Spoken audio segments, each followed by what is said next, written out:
What's up, everybody? Hey, we want to talk Troy Weaver. He's done a good job. And in this video, we just want to give him some props for what he's done. And while we all know the Pistons community was bummed to fall to the number 5 pick, this is why you hire a guy like Troy Weaver, because you trust him to make a good pick at number 1, like you did with Cade, and a good pick with number 5, or move it in some way that would benefit your team. So, Chris, you were talking to me about how you're like, man, it's been nice to have GMs that we can rely on in Detroit. So we have Brad Holmes with the Lions, and now we have Troy Weaver with the Pistons. What are some of your thoughts when I say to you, like, hey, this guy knows what's going on? Yeah, I think with Troy Weaver especially and Brad Holmes, but they did kind of the similar thing. They had a ship going in the complete wrong direction. And for Yeah. them to be able to turn that around, because when you think turnaround, you think, hey, let's get rid of these old bad players and get new Mhm. old bad players, right? I mean, you just new fresh names. We did that so many times. Ben Gordon, Villanueva, you name just these big name Josh Smith. Let's bring him in. Well And done. you're just Well oh, done. Thank you for bringing us down just awful memory lane. and you're Joe just Dumar's like, desperate attempt with a new ownership to just hang on. just hang on. Hey, Yeah. I'm the new GM. So what I'm gonna do is just get this new player that is no good, but he's got a big name or used to it's just a different player Yeah. versus Troy Weaver was able to get rid of every player. Okay, you're gone. You're absolutely gone. Every player, Oh, every player. literally. We're then going to hit on draft picks. We're going to by year 3 we're going to free up 30 million in free agency flexibility. Yep. Like your ability to get flexible and to not only that but just actually play some good basketball in the last couple of years and keep us Yeah. flexible. But we're like, "Hey, keep us flexible. Get us another top 5 pick." He made trade after trade that I mean, there's no trade that was like, that was horrible. That's like, okay, all right, I see what you're doing. I see what you're doing. So Yeah. my biggest thing, both Troy Weaver and Brad Holmes, their ability to take us completely in the opposite direction. And it starts with ownership.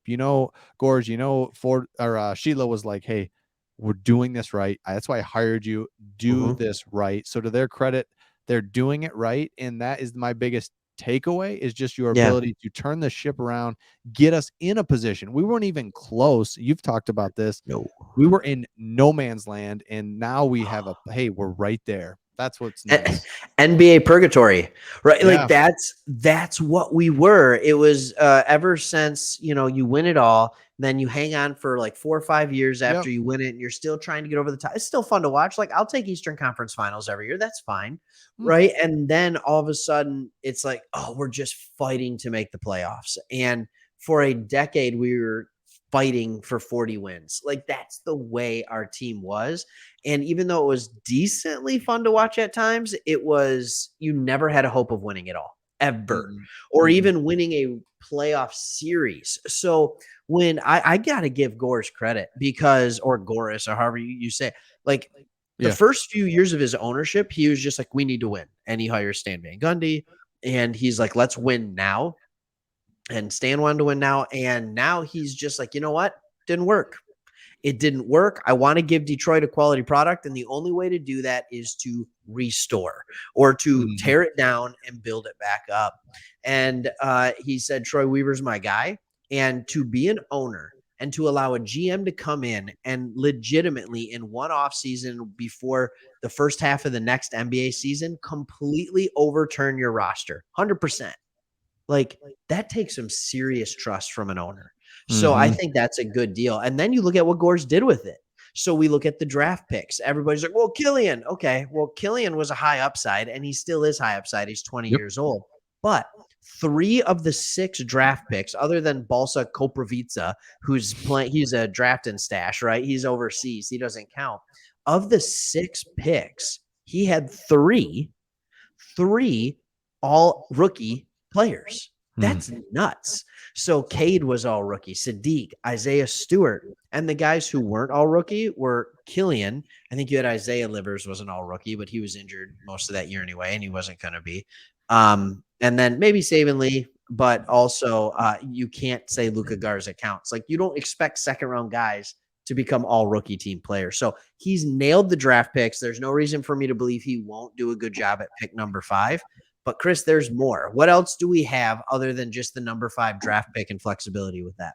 Yeah, so we've got 30 million in free agency cap space, and that's something Huge. where, I mean, again, now you've got that opportunity. Do you feel that you're right there? Do you feel that right player is right there to take us to where we want to be? If so, then we've got the opportunity to do it. If not, Craig, we don't have to necessarily do things, but that's the whole point. We're trending in the right direction, and he has an opportunity to, hey, all of a sudden Aiton is there. Boom. All of a sudden we trade up and we get we're in the top 4 or something. Like, Yeah. he could just make things happen, or we pick 5 and we get Ivy, and then we've got Bagley still. And there's just all kinds of stuff, and it's flexibility. And I think what's so nice, and we're getting this way with Brad Holmes, every move he makes, you're like, all right. Like, Makes sense. before it's like, boy, what, you're trying to talk yourself into it. You're thinking, I don't know Yeah. enough. Maybe I don't know enough about basketball. Like, what's Stan doing here? No, Yeah. no, no, no. It doesn't feel right, Stan. Where now it feels right. So that's a big difference. That's right. I think it's a big difference. And he's starting to prove it. He's proven himself. But here's the thing with Troy. I also trust him in other areas because he's shown that he can be patient enough as well. Mm, So he's had opportunities to trade Jeremy Grant, and he's just like, no, I don't like the return on it. So I'm not going right. to do it. I love that patience. And what that tells me is if he can't get a guy like DeAndre Ayton, right? So restricted free agency, either Phoenix matches it or they try and do a sign and trade and they ask for too much and he can't get Ayton. I don't feel like he's going to go spend the rest of that 30 million cap just to spend it because he has to. Like, I would see him being a guy who's like, you know what, we'll take on dead money contracts because we have the cap space to Yeah. ensure that we have cap space next year. Yeah. And we're going to get some value out of those, maybe another first round pick or something like that, where it's just like, yeah, we'll do that for you. Because there are some teams that are caps, they're going to struggle. And when you have other teams that are going for free agents, they need to offload money. And when you're a team, you're either going to be in the buyer's market or you're going to say, all right, give us your bad contracts. They'll expire. And then next year, we're going to be big players again, which isn't the worst thing in the world, especially when we have protections on our pick and we would love to be in the lottery again. I mean, I don't want to be, I'd rather be in the playoffs, but you know what I'm But saying? exactly. And Yeah. I just randomly pulled up 2015 draft results, and my point on this, I could pick any year, but my point is it's a crapshoot, and he's hitting on Yeah. draft picks, and so we if he can do it one more time, it'd be Nice. huge. So 2015, number 1, Karl Anthony Towns, number 2, D'Angelo Russell, 3, Okafor, How did that 4, go? 4, Porzingis, Yeah. 5,